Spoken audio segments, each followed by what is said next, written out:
Teşekkür ediyorum. Cumhuriyet Halk Partisi grup önerisi aleyhinde söz isteyen Sırrı Süreyya Önder, İstanbul Milletvekili.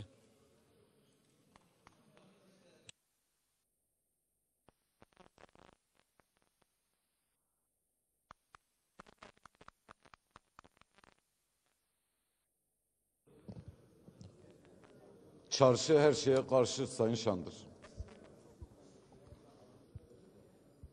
Sayın Başkan, değerli üyeler, hepinizi saygıyla selamlıyorum. Sayın Başkan Vekili Güldal Mumcu'nun teamülleri ve süreyi zorlayarak verdiği 2-3 dakikalık iznin dışında geziyle ilgili burada bir değerlendirme yapma şansımız olmamıştı. Şimdi neydi bu işlerin aslı? Ona dair bir bilgilendirme yapmak istiyorum. Bu işlerin 2 tane faili var. Bakanlar Kurulu da biraz yavaş konuşursa Sayın Başkan, insicamım bozuluyor. En çok onların dinlemesi gerekiyor çünkü. Bu işin 2 tane şeyi var. Birisi özensizlik, diğeri yetim hakkı. Özensizlik neydi? Özensizlik şu. Bu yayalaştırma projesi İl Koruma Kurulu'na gittiği zaman, şimdi bu söyleyeceğim bilgiler hiçbirinizde yok. Çünkü öyle bir furya başlattı ki iktidar, bunun aleyhinde konuşan, geziyi savunan herkes neredeyse estağfirullah darbeci oldu. Onun için millet topyekun hücum ediyor, kimse gerçekleri anlatamıyor. Bakın, Gezi İl Koruma Kurulu'nun, Gezi'nin Taksim'in yayalaştırma projesinde İl Koruma Kurulu'ndan alınan onayda Gezi Parkı'na 1 santimetre kare tecavüz öngörülmüyor. Bu bilgiyi biliyor muydunuz? İl Koruma Kurulu, evet, tekrar bir hatırlatmakta fayda var. Geçen söyledim de siz partinize hiç sormadınız mı ya? Bu ne özensizliktir diye. Evet, evet. 8.000 metre, lütfen 8.000 metrekare büyüdü ama büyümeden önce reddedeceğiz diyordunuz. Büyümeden önce oraya AVM de yaparım, rezidansta Topçu Kışlası da yaparım diyordunuz. Biz de yaptırtmayız diyordunuz. Yaptırtmadık. Bunu ne yaptırtmadık? Zorbalıkla mı? Yok. Hakkın, hukukun rehberliğiyle. Bu makama o zaman gelseydiniz bu kadar can yanmayacaktı. Şimdi niye böyle davrandığınızı da anlatacağım. Olay şu.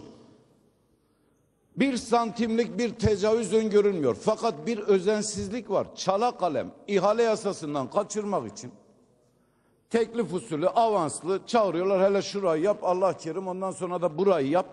Bunu yap dediği firmalarda ne hikmetse bu ülkenin son 5-10 yılında hangi yatırımı aralasanız altından çıkan firmalar. Sanırım artık bu memlekette bunlardan başka iş ehli hiçbir firma kalmadı. Aynı firma 3. havalimanı inşaatının da sahibi. Şimdi bu belediyeye sorulacak. Sen kardeşim bu 10 senede büyük montanlı işleri kime verdin? Kaç lira ödedin? Bu verdiğin firmaların toplam sayısı kaç? Artık bu defterler aralanacak. Bundan kaçış yok. Şimdi bakıyorlar ki böyle sallapati yapılınca bakıyorlar ki yayalaştırma projesi, yayaya yürüyecek yol yok. Siz bu kadar komplo teorisi geliştireceğinize Allah aşkına hiçbiriniz partinizin yöneticilerine sordunuz mu? Ya İstanbul'un göbeğinde dünyanın ilk 3 metropolünden birinde böyle bir çalışma yapılıyor ve biz yaya kaldırımını unutmuş bir müteahhitle, belediyeyle çalışıyoruz. Bu bize reva mıdır diye sordunuz mu? Sormadınız. Yahudi diasporası çıktı, son moda o. Yahudi diasporası arayan HES ihalelerinin arkasındaki sermayeye baksın. Yahudi diasporası orada, sermayesi orada. Sermayeye gelince dini imanı yok diyorsunuz paranın, ama bir halk direnişi olduğunda arkasına takmadığınız etnisite kalmadı. Takmadığınız ulus kalmadı. Takmadığınız komplo teorisi kalmadı. İlk 3 gün Sayın Kültür Bakanı da buradaydı. Sanırım gitmiş. Valiyle telefonla görüştük. Ağzını açan Sayın Cumhurbaşkanı, Sayın Başbakan, AK Parti'nin sayın yöneticileri, bakanlar ağzını açan şöyle bir türkü söylüyor. İlk 3 günü masumdu. Ondan sonrası işler karıştı. Efendiler, kimse şunu sormuyor. Peki ilk 3 günü siz oradaki sağdan sola, soldan sağa topla, çarp, çıkart 200-300 kişiye binlerce bomba yağdıran polis hakkında,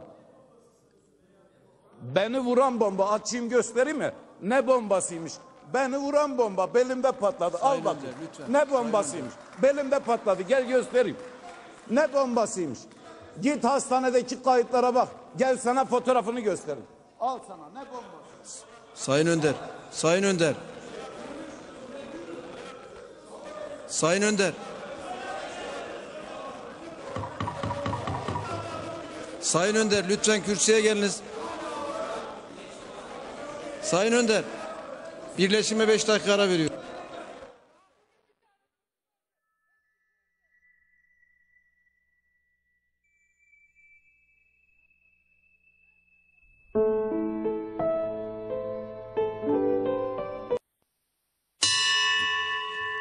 Sayın milletvekiller, Türkiye Büyük Millet Meclisi'nin 136. birleşimin 3. oturumunu açıyorum. Cumhuriyet Halk Partisi grup önerisinin görüşmelerine devam edeceğiz.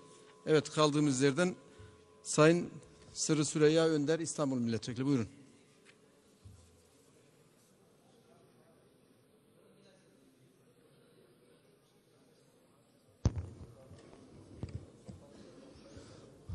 Sevgili arkadaşlar, aranızdaki Kültür Bakanlığı yapmış insanlar, yöneticiler size bir sanat grubunu küfür yerine kullanmanın çirkinliği konusunda hiçbir şey söylemiyorlar mı? Artist, martist falan diye bu diller yakışıyor mu size? Bak, ben olanı biteni anlatıyorum. Yalansa, içinde yanlış varsa gelin deyin ki şurada yalan söylüyorsun. İşte halkın kürsüsündeyiz. Yeni türkü başbakanı yedirmek, yedirmemek üzerine inşa edildi. Bunun için kusura bakmayın. Kendi içinize bakın. Son meclis başkanlığı seçiminde kendi partinizin başbakanın iradesine karşı direnen milletvekili sayısını hesaplayın. Bizim grubumuzdan fazla.